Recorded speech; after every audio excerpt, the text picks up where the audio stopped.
Hello and welcome to Ageless Rock, the channel where megalithic sites are seen from a different perspective. We all have heard of Borobudur in Indonesia, but today we will pay a visit to a less famous temple called Plaosan Temple in Bugisan village.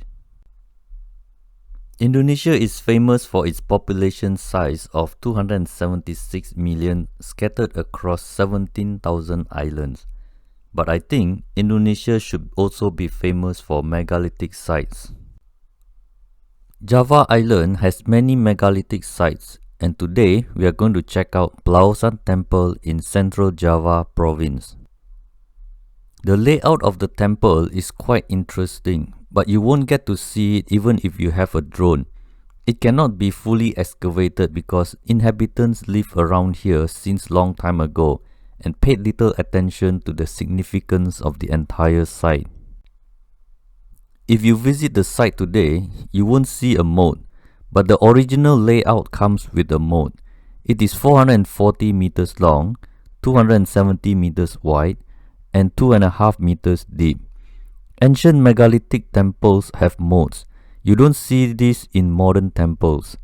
Moat is not associated with religion. It is a structure associated with castle for protection.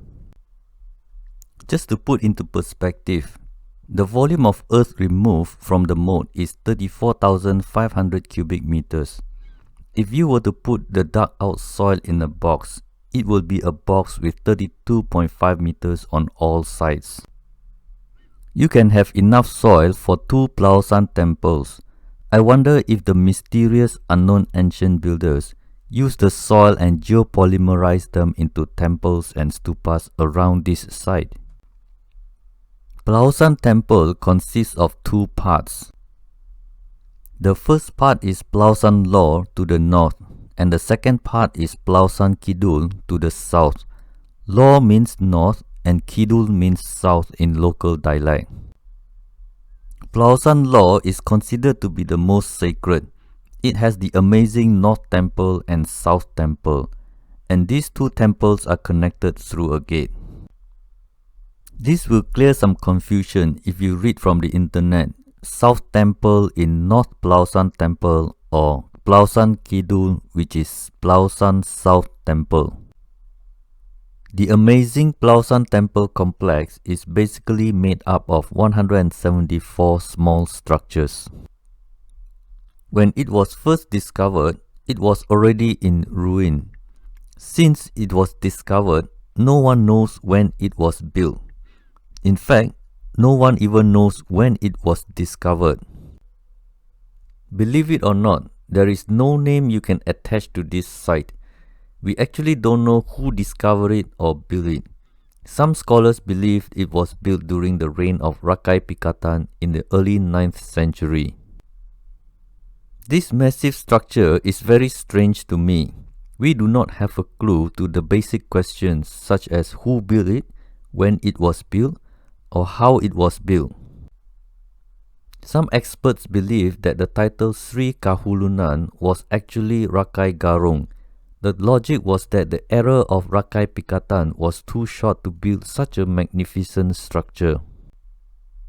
There are many theories and possibilities in the mainstream history you can read on your own. This Javanese Mahayana Buddhist temple is a twin temple. It is generally agreed that Rakai Pikatan of Hindu faith married a Buddhist princess by the name Pramodawadani. So one temple has female carvings while the other has male carvings.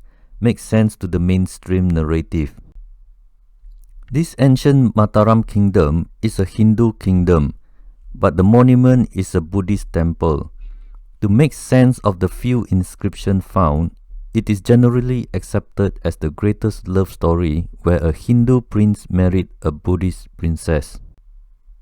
I find it hard to believe that for such an imposing monument, we have a few inscriptions to connect the impossible construction with the original builders.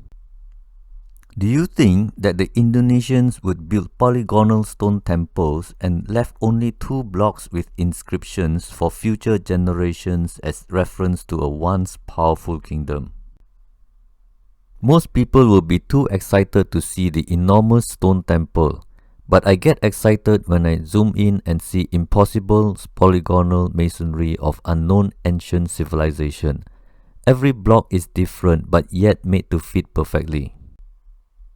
On the left side of the temple, I see two things that do not make sense. Look at the parallel cuts in the blue box. They are definitely machine cuts.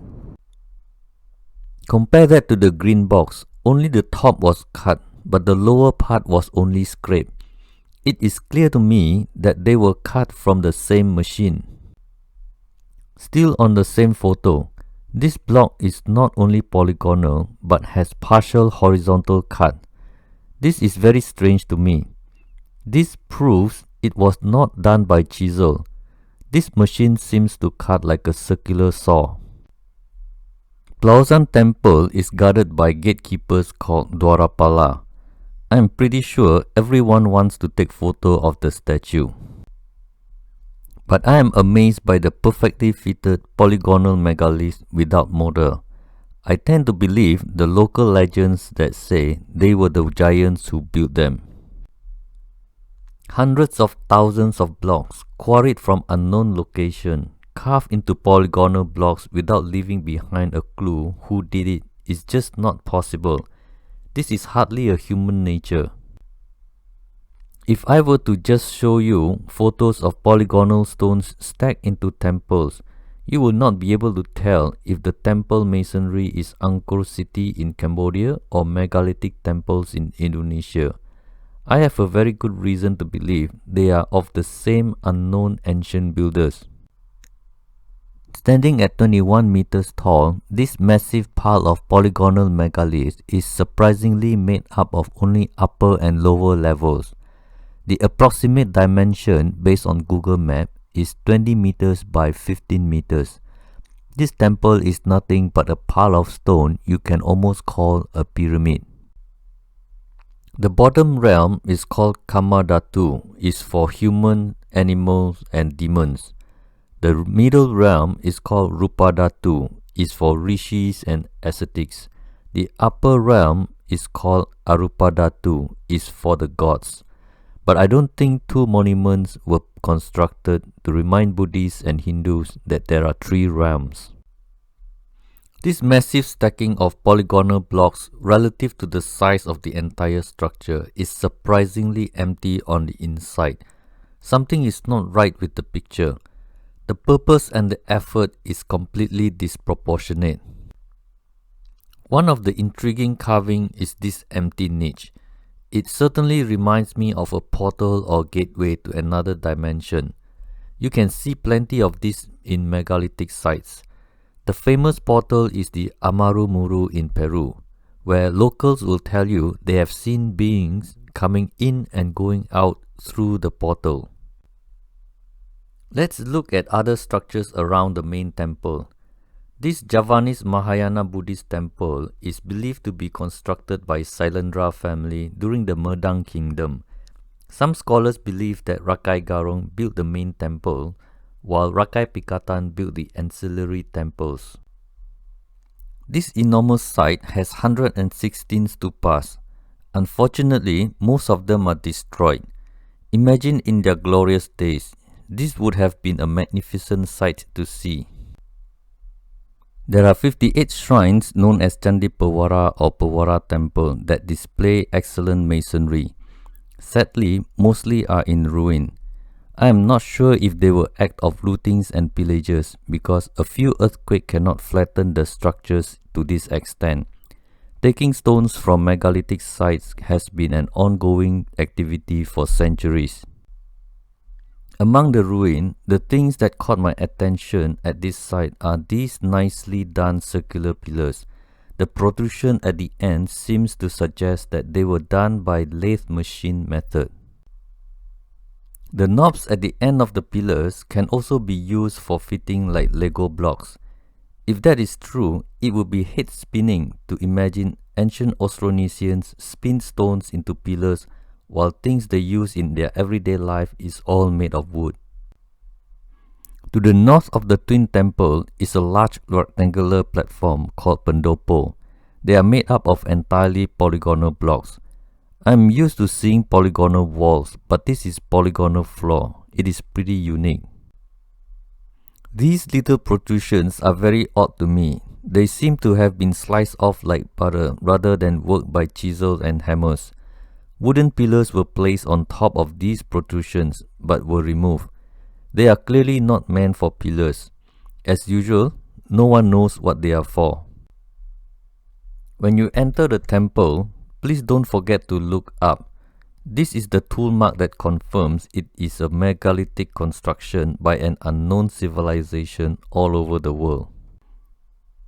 The shrine's entrances have Kala frieze. Kala is a Hindu myth that represents destroying your spirit as you enter the shrine. It represents a new beginning. Think of a spiritual rebirth equivalent to a new Christian as a born-again Christian. It is like a portal to a dimension where you get a new life. But it is the gear track marks that interest me.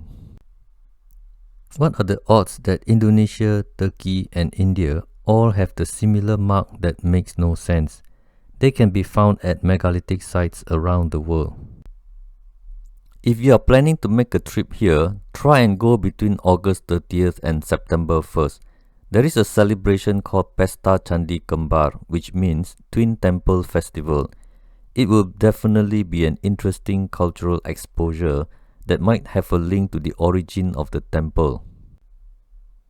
I can assure you, Plaosan is a magnificent archaeological site not to be missed if you are in Indonesia.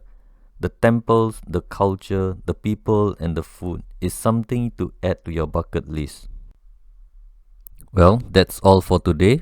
Hope you enjoy my presentation on Plaosan Temple in Indonesia and see you next time. Sekian, terima kasih dan jumpa lagi.